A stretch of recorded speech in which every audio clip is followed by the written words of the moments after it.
익상편이라는 것으로 하얀 막이 덮이는 증상 때문에 백내장과 혼동되는 경우가 있습니다. 익상편은 결막이 각막 위로 자라 들어가는 질병이고 백내장은 수정체가 하얗게 혼탁되는 질병입니다. 환자분들께서 혼동하기 쉬운 이 두 질환 어떻게 다른 걸까요? 안녕하세요. 눈의 안과 전환부센터 신경윤 원장입니다. 눈에 흰살이 덮여있다, 눈에 백태가 껴있다 라는 표현으로 일컬어지는 질환이 있습니다. 주로 코 쪽 흰자 위에서 삼각형으로 뾰족하게 자라 들어가는 형태를 띠고 있는 이 질환은 익상편이라는 것으로 하얀 막이 덮이는 증상 때문에 백내장과 혼동되는 경우가 있습니다. 익상편은 결막이 각막 위로 자라 들어가는 질병이고 백내장은 수정체가 하얗게 혼탁되는 질병입니다. 환자분들께서 혼동하기 쉬운 이 두 질환 어떻게 다른 걸까요? 백내장은 주로 노화에 의해서 발생이 되고 자외선이나 당뇨로 인한 단백질 변성에 의해서도 발생될 수가 있습니다. 이외에 유전적인 요인이나 스테로이드 같은 약물에 의해서도 발생되기도 하며 주로 밝은 낮에 시력이 저하되는 주맹 현상을 보이는 것이 특징입니다. 혹은 안개가 낀 듯이 물체가 뿌옇게 보이는 증상을 호소하시기도 하시고요. 이외로 낮에도 사물이 두 개로 겹쳐져 보이거나 번져져 보이거나 눈부심 현상이 발생하기도 합니다. 때문에 시력이 저하되어 일상생활에 지장이 생기는 경우도 발생하게 됩니다. 백내장과 달리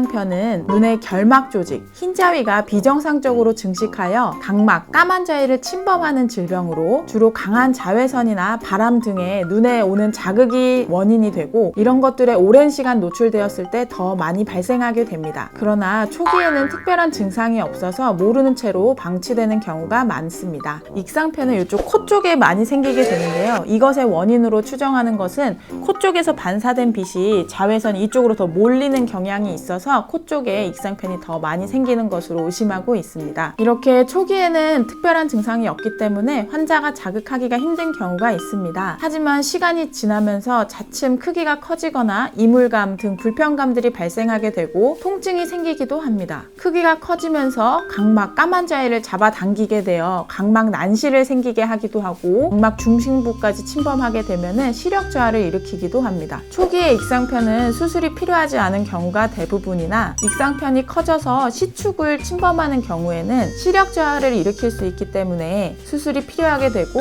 외관상 보기 싫다는 이유로 미용적인 목적으로 조금 더 일찍 수술을 시행하기도 합니다. 이 익상편 수술은 어려운 수술은 아니지만 수술 후에 재발률이 높다는 것이 특징입니다. 만 60세 이상에서 수술을 시행한 경우에는 보통 15에서 30%의 재발률을 보이고 있고 60세 미만에서는 40에서 60% 재발률이 높다고 보고된 논문들이 있습니다. 백내장은 시력 저하에 미치는 영향을 판단한 후에 수술 여부를 결정하게 됩니다. 초기 백내장은 약물로 지연시키면서 지켜보다가 수정체 혼탁이 계속 진행되어 시력에 영향을 미치게 되면 그때 수술을 고려하게 됩니다. 백내장 수술은 혼탁된 수정체를 제거하고 인공수정체를 삽입하게 되는데 진단, 치료, 수술 장비의 종류와 사용하게 된 인공수정체 그리고 집도의의 숙련도에 따라서 수술 후의 만족도가 좀 결정되게 됩니다. 익상편은 보통 천천히 자라는 질병이기 때문에 초기에는 미용상으로도 크게 문제가 되지 않습니다. 각막으로 침범도 없는 그런 작은 형태인 경우에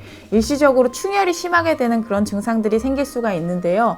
그럴 때는 소염제나 그리고 눈꺼풀 관리 통해서 충혈이 좀 덜 발생하는 방향으로 치료를 하면서 경과를 지켜볼 수 있습니다. 하지만 충혈이 많이 되어 미용상으로 문제가 되거나 각막으로 많이 자라 들어가게 돼서 난시를 일으키거나 심한 경우에 사시를 유발하게 된 경우에는 익상편을 제거하기 위해서 약물 치료만으로는 소용이 없고 수술적 치료를 시행하게 되는데요. 이 수술은 비교적 간단하지만 국소마취로 30분 정도 소요가 되며 수술 방법은 각막으로 자라 들어간 익상편을 박리해서 제거한 후에 결막 부위에 섬유혈관성 조직을 제거하게 됩니다. 제거된 부분에는 양막 등을 이식하게 되고 본인의 결막을 떼서 자가 이식하는 경우도 있습니다. 수술 직후에는 통증과 이물감이 일주에서 한 달 정도 지속될 수 있습니다. 익상편 수술이 잘 되더라도 재발률이 매우 높기 때문에 크기가 커졌을 때 수술하는 것을 추천드리고요. 40대 이하의 젊은 환자의 경우에는 재발률이 나이가 많은 분들에 비해서 훨씬 높기 때문에 40대, 50대 정도의 환자분들에게는 익상편 수술을 추천드리지 않습니다. 이는 젊은 사람들이 노년층보다 세포 재생력이 높기 때문입니다. 수술 후에도 일정 기간 동안 소염제를 잘 사용하여서 익상편의 재발을 낮추도록 노력을 해주셔야 합니다. 이런 치료보다 익상편이 생기지 않도록 예방하는 것이 더 중요할 수 있는데요. 익상편은 보통 환경적인 요인에서 많이 발생을 하기 때문에 가장 중요한 위험인자인 자외선을 차단하도록 노력해 주시는 것이 중요하고, 모자, 선글라스 등으로 직사광선을 좀 차단을 해주시는 것이 도움이 되시고, 선글라스 선택에 있어서 짙은 색깔이 좀 더 자외선 차단이 더 잘 될 거라고 생각하시는 경우가 많으신데, 이런 식으로 짙은 선글라스를 끼게 되시면은 동공이 커지기 때문에 눈 속으로 유입되는 자외선 양이 많아져서 백내장 같은 것을 유발할 수가 있습니다. 렌즈 색상 농도는 보통 70-80% 정도를 추천드리고, 선글라스를 착용한 상태에서 상대방의 눈동자가 보이는 정도가 되시면 70% 정도라고 예측을 할 수가 있습니다. 색깔만 중요한 게 아니라 자외선 차단 기능이 있는지 여부가 꼭 확인을 해보시고 구매를 하셔야 되겠습니다. 자외선이 많은 3에서 8월경 오전 10시부터 3시경 챙이 넓은 모자와 선글라스를 착용해 주시는 것이 도움이 되겠습니다. 그리고 건조증이나 결막염 등